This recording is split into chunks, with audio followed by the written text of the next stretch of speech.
(1964년) 종신형을 선고받고 조례의 고도 루벤섬 감옥으로 투옥되었던 한 사람이 있었습니다. 그 감옥은 다리 뻗고 제대로 누울 수조차 없을 정도로 좁았습니다. 변기로는 찌그러진 양동이 하나를 줄 뿐이었습니다. 면회와 편지도 6개월에 한 번 정도만 허락이 되었습니다. 간수들은 걸핏하면 그를 끌어다가 고문하고 짓밟고 폭력을 가했습니다. 이미 사람으로서의 품격과 지위는 상실되었고 견딜 수 없는 모욕과 고통은 말로 표현할 수가 없었습니다. 이 사람이 감옥에 끌려간 뒤로 아내와 자녀들은 살던 집을 빼앗기고 흑인들이 모여 사는 변두리 땅으로 쫓겨났습니다. 감옥살이 4년 되던 해에 어머니가 돌아가셨습니다. 그 이듬해 큰아들이 교통사고로 세상을 떠났다는 소식을 듣지만 장례식에도 참석할 수가 없었습니다. 세월이 흘러 감옥살이 14년이 되던 해에 큰딸이 결혼을 해서 아기를 데리고 할아버지 면회를 왔습니다. 큰딸이 말을 합니다. 아버지, 아기 이름을 지어주세요. 그때 아버지는 말없이 뗏물이 찌들은 윗주머니 그곳에서 구겨진 종이 하나를 꺼내며 딸에게 건네 주었습니다. 딸이 그 종이를 펴보고는 눈물을 흘리기 시작을 했습니다. 그 종이에는 이렇게 쓰여 있었습니다. 아즈위, 아즈위. 그 뜻은 희망이었습니다. 손자 이름이 희망이 되었습니다. 이 사람은 그 후로 온갖 치욕을 다 당하면서 13년이나 옥살이를 더 하고 나서야 마침내 풀려났습니다. 1964년부터 1990년까지 무려 27년 동안이나 감옥살이를 했는데 44살에 감옥생활 시작해서 71살에 자유의 몸이 되었습니다. 그 사람은 남아공 흑백 분리 정책을 철폐하고 남아프리카 공화국 최초의 흑인 대통령이 되었습니다. 대통령이 당선되어서 자기를 박해하고 고통과 치욕을 주었던 정적들을 다 용서하고 사랑하는 인간의 고고한 삶의 방식을 보여주었습니다.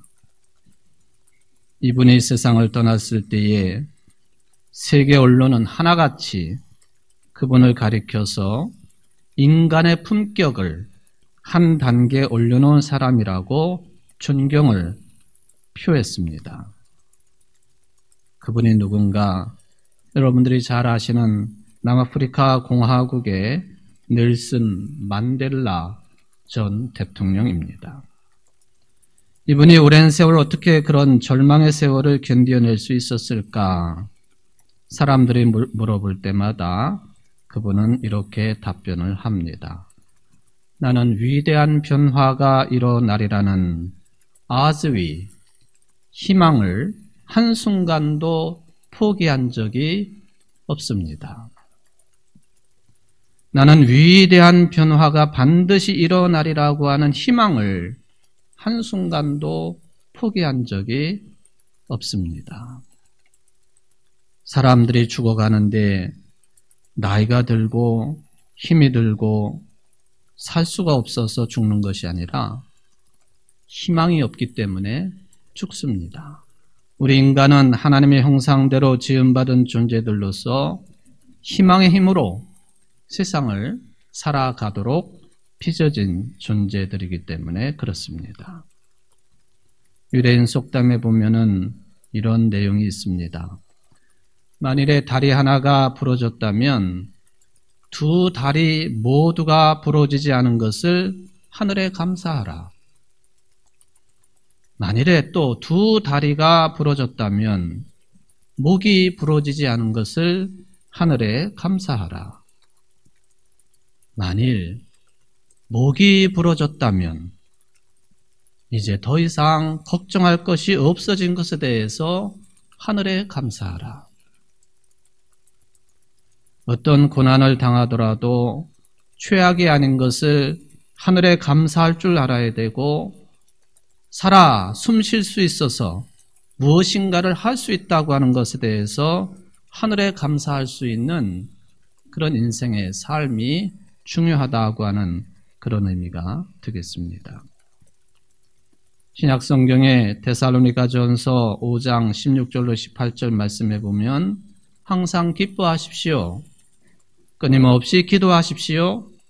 모든 일에 감사하십시오. 이것이 그리스도 예수 안에서 여러분에게 바라시는 하나님의 뜻입니다. 또 빌립보서 4장 4절에 보면 주님 안에서 기뻐하십시오. 다시 말합니다. 기뻐하십시오.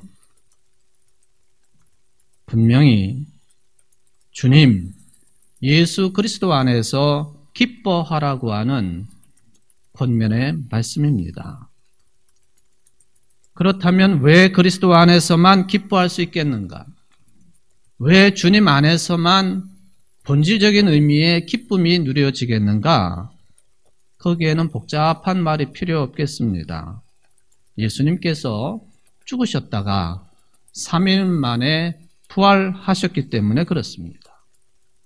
여러분들이 그리스도로 믿고 계시는 예수님께서 십자가에 달려 죽으셨다가 3일 만에 부활하셔서 죄의 세력을 다 물리치시고 죽음의 세력을 이기시고 다시 사셨기 때문에 그분 안에서 본질적으로 기뻐할 수 있는 것이다. 그러니까 항상 기뻐하십시오. 끊임없이 기도하십시오. 모든 일에 어떠한 경우에도 감사하십시오. 개역성경에 보면은 범사에 감사하라. 기쁠 때나 좋을 때만 감사하는 것이 아니라 슬플 때도 아플 때도 부족해도 감사하는 삶을 살아가는 것이 부활의 삶이다 하는 것을 말씀을 합니다. 오늘 우리가 기쁜 마음으로 부활주일 예배에 참여한 이유가 무엇이겠습니까?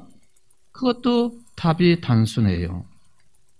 바로 사랑하는 예수님께서 다시 살아나셨기 때문에 그런 거예요.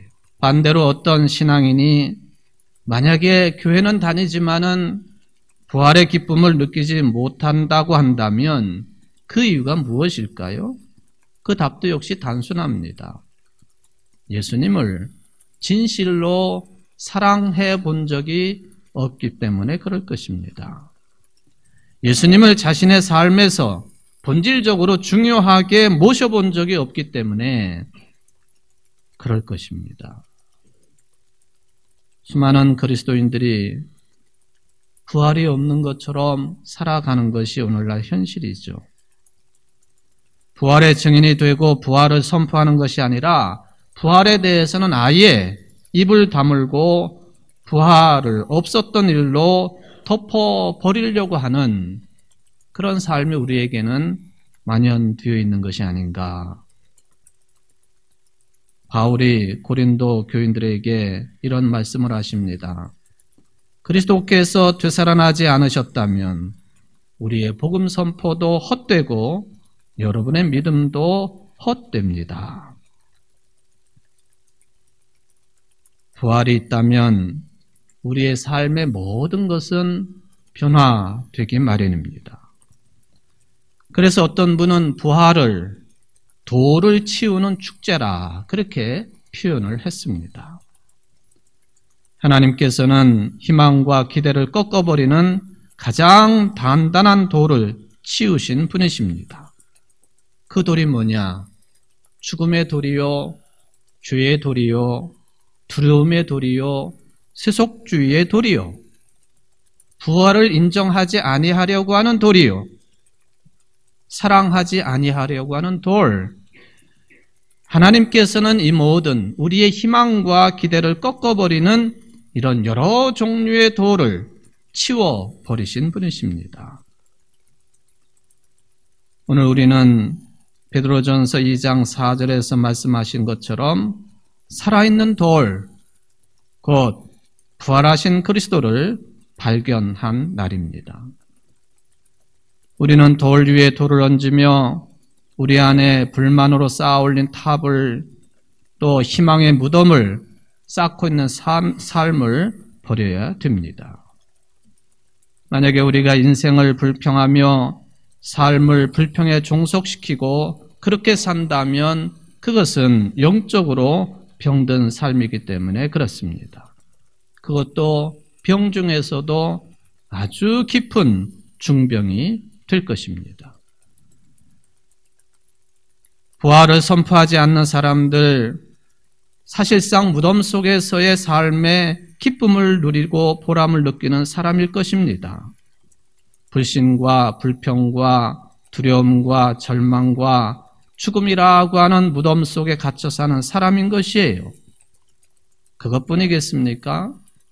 무덤 속에서의 삶을 즐기는 사람들에게 나타나는 삶의 특징은 생명을 경시하고 천박한 자본주의에 휩쓸리고 자기 중심적인 삶에 매몰이되고 적대시하고 뭐든지 갈라내는 분열주의에 사로잡혀 있고 또 끊어내는 삶에 익숙하고 그리고 사랑하지 못하고 무관심한 채로 사는 것이 잘 사는 것처럼 착각하는 그 삶이 돌로 막혀져 있는 무덤 속의 삶이 되는 것이다. 이런 삶의 끝은 탄식이요, 후회요, 상처요, 불만이요, 불신이요, 두려움입니다. 방황입니다. 우리가 부활의 삶을 살아간다고 하는 것은 살아계신 주님과 함께하는 것 아닙니까? 그런데 아직도 돌을 치우지 못한 무덤 속의 삶이라고 하는 것은 그건 살아계신 주님과 함께하는 삶이 아닙니다. 여전히 죽은 예수와 함께하는 무덤 속의 삶이 된다고 하는 것을 우리는 늘 관심을 가져야 될 것입니다. 더 나아가서 부활을 선포하지 않는 사람들은 결국에는 자기 자신의 삶을 돌로 가려져 있는 무덤으로 만드는 꼴이 되겠습니다. 무덤은 거기에 들어간 사람은 나올 수 없게 되어 있는 것이죠. 그렇지만 예수님은 오늘 우리를 위해서 그 무덤에서 나오셨습니다. 여러분들을 위해서 죽음으로부터 부활하셨습니다. 죽음이 놓여 있는 곳에 어마어마한 무게의 돌덩이로 짓눌려 있는 그곳에 생명을 주시려고 새로운 역사를 시작하시려고 부활하셨습니다. 그러므로 부활의 삶을 사는 사람들은 체념에 굴하지 아니하고 또 희망 위에 또다시 그 무거운 돌덩어리를 올려놓지 않을 것입니다. 부활의 삶을 사는 사람들은 어떤 환경에서도 희망할 수 있고 또 희망해야만 합니다. 왜? 하나님은 진실하신 분이시고 하나님은 충실한 분이시기 때문에 그렇습니다. 진실하시고 충실하신 그 하나님은 온갖 죄의 무게에 돌덩어리에 짓눌려 있는 우리를 홀로 내버려 두지 않으시는 분이십니다.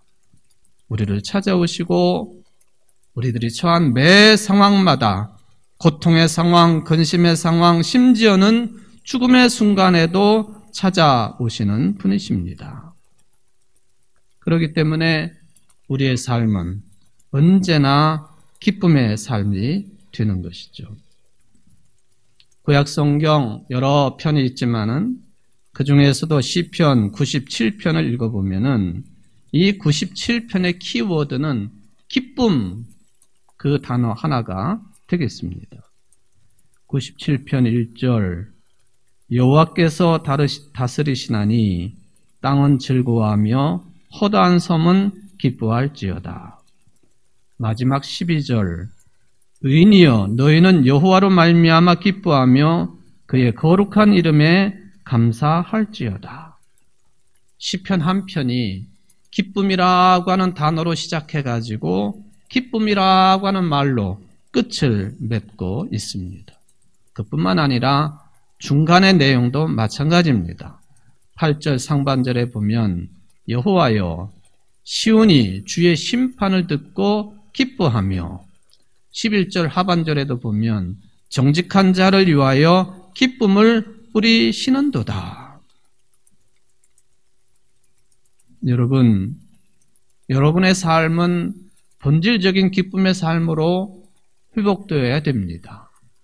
아무리 세상의 삶이 무거운 무덤을 막고 있는 돌덩이처럼 우리를 짓누르고 있다 할지라도 우리는 기쁨을 회복하는 삶을 살아야 됩니다. 그 기쁨의 근거가 무엇이겠습니까? 바로 죽음마저도 이기시고 부활하신 예수를 그리스도로 믿는 믿음 하나입니다. 그 믿음 때문에 사는 거죠. 그 믿음 때문에 우리의 기쁨이 회복되는 것입니다.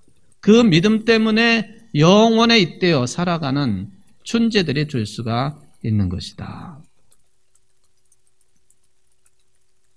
시편 97편 11절에 의인을 위하여 빛을 뿌리고 마음이 정직한 자를 위하여 기쁨을 뿌리시는도다. 이 기쁨은 곧 하나님의 선물이라고 하는 그런 의미가 되겠습니다. 그러므로 부활의 기쁨도 하나님의 선물입니다. 오늘 부활주의를 맞이한 여러분, 하나님의 선물로 본질적인 기쁨인 모든 무거운 무덤을 가로막고 있는 돌덩어리를 치워버릴 수 있는 부활의 기쁜 소식이 여러분들 자신 것이 되기를 바랍니다. 그뿐이겠습니까? 주님 부르시는 그날까지 바로 기쁨의 본질적인 내용인 부활이 여러분을 살리고 이웃을 살리고 어지러운 이 나라와 민족을 살리고 굶어 죽어가고 있는 사람들을 살리고 온 세계를 살리고 하나님의 모든 피조물들을 살려내는 부활의 기쁨으로 충만한 청지기의 삶이 여러분들의 삶이 될 줄 믿습니다. 이러한 부활 증인 되시기에 부족함이 없는 오늘 이 자리에 모이신 우리 청주 제1교회 모든 성도들이 되시기를 바라고 오늘 특별히 세례받고 또 견신례를 받으신 귀한 아들, 딸들 되시기를 주의 이름으로 축원을 드립니다.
주저하리요. 다른 군사 피 흘리며 나가서 싸울 때 나 혼자 편히 앉아서 바라만 보리요. 다른 사람 어찌든지 나 주님의 용사되리. 나는 주의 군사 되어 충성을 맹세하여 내가 승리하기까지 주내로 싸우리. 주의 용사된 나에게 주의 일 맡기소서. 큰 싸움은 시작되어 용사를 부른다. 곧 나가 전쟁 마당에 다 어서 나가자. 거룩하신 주님 위해 싸우러 나가자. 주님의 권능 힘입어 이길 때까지. 다른 사람 어찌든지 나 주님의 용사되리. 나는 주의 군사 되어 충성을 맹세하여 내가 승리하기까지 주내로 싸우리. 주의 용사된 나에게 주의 일 맡기소서.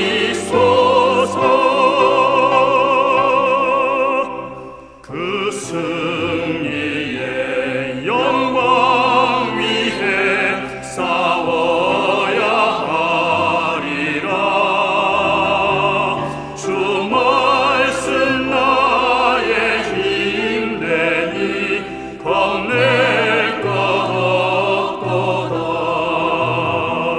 모든 싸움 이긴 후에 그날이 이르며 승전과 높이 부르며 큰 영광 누리리. 다른 사람 어찌든지 나 주님의 용사되리.